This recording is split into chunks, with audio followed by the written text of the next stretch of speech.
Hey everybody, welcome back to the channel. I hope all of you are doing well. A while back, you may recall I released a video showing off a deck profile for the Make Your Own card game involving a hand-controlled deck starring all the Delta Warriors that was made by my brother. And so with the release of Myo Mashup and that set featuring all the Delta Warriors in set 1, I figured why not try to do my best to recreate that deck and see how it differs from the Make Your Own original. So, starting off this deck, we have the main star of the deck. It's Delta Warrior Raylan, 4 cost, 4/3 hero. When you play him from your hand, the target opponent discards a card and they lose life equal to the discarded card's power cost. Pretty nice card to have. It'll help take down your opponent's hand while also dealing some damage to them in the process. It's nice to have some non-combat ways of dealing damage to our opponent. And it's not our only form of discarding the deck, as we've also got 3 copies of Sinister Plot right here to just discard a random card from our opponent's deck. It's just a nice piece of disruption. And of course, there's also 2 copies of Exchange. Now, if you watch that original profile, you may remember a card called Ghostly Prank, which was a card that allowed you to shuffle your opponent's hand into their deck and draw 3 cards. It was a nice little way of disrupting your opponent after they had searched for something. You could kind of force them to reshuffle their hand. There's no such card in that. The closest equivalent is Exchange, which does force you to do the same thing, so you'll have to time this card well if you want it to work out, but if you time it well, it can be pretty good against your opponent. As far as the rest of the package goes, there's Delta Warrior Gale, of course, 2 cost, 2/0. When you play him, you look at the top 5 cards of your deck, grab a hero from among them to put in your hand. Just a nice way of helping us get our heroes a bit more consistently. Same thing goes with Call of the Heroes, 5 cost action. That allows us to search our deck for any 2 hero characters we want, put them in our hand. Good stuff. Some of the rest of this stuff is pretty nice to have too. Delta Warrior Hydro also helps with consistency, so when he attacks, you get to draw a card, then discard a card.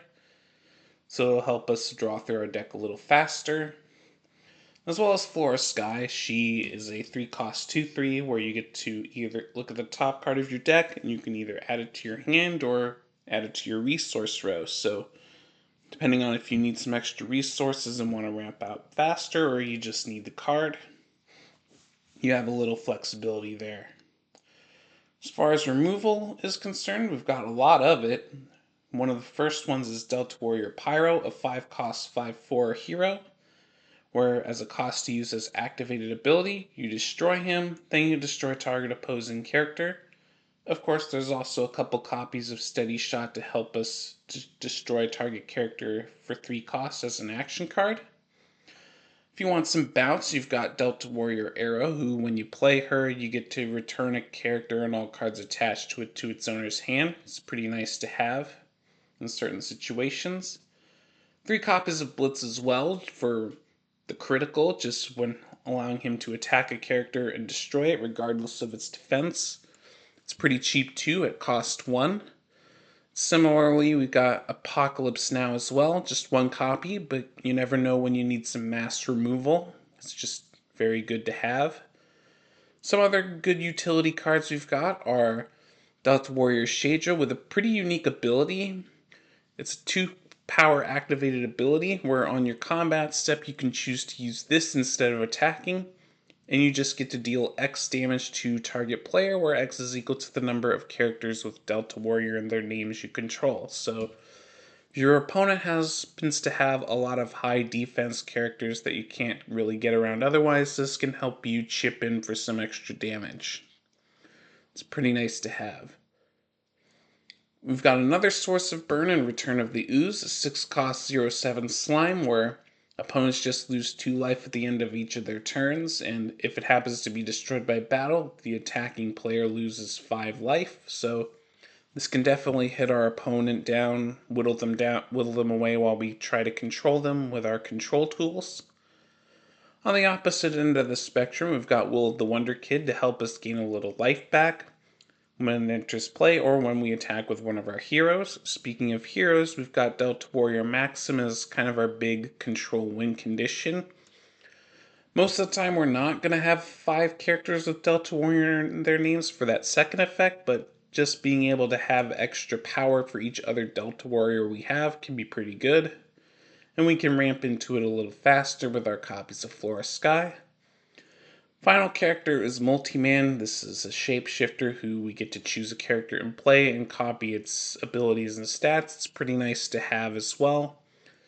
And finally, let's discuss some of the other cards in here. There's Super Coin, just to allow us to draw some extra cards and stay ahead on hand advantage. Also got a few copies of Coach's Challenge to negate our opponent's action cards and just mess with our opponent's plays on that end. And we got Frozen Cave, which is a nice little floodgate against opponents that use a lot of high cost characters. So our deck doesn't really use that many, so we should be fine when playing under Frozen Cave. The only exception is our 1 copy of Delta Warrior Maxim, but as I said before, it's 1 copy, so you'll just use this when you really need it. And that's it for the cards in the main deck. I do want to go over some of these side cards. These are just some other options you could consider. Burst Attack is another nice removal option. It costs more, but it gives you the option of drawing a card. Delta Warrior Monty's pretty nice. Whenever he attacks, he gets taunt until the start of your next turn. And he has a massive 12 defense, so he could be a pretty big wall for your opponents to get around. In a similar vein, there's Rhaenys, Defender of the Core from the recent Community Appreciation Pack, who's a big wall. 7/7 isn't bad at all. He has Overrun for being able to stick to the board when he attacks into a character with the same defense as his attack. And he also has the ability when he's destroyed by battle, you get to destroy target character. So that's another removal option if you should want it. Just remember you have to watch out for your own Frozen Cave when you're playing it, as if you decide to play this with Frozen Cave in effect, you will not be able to attack with him on the turn you play it.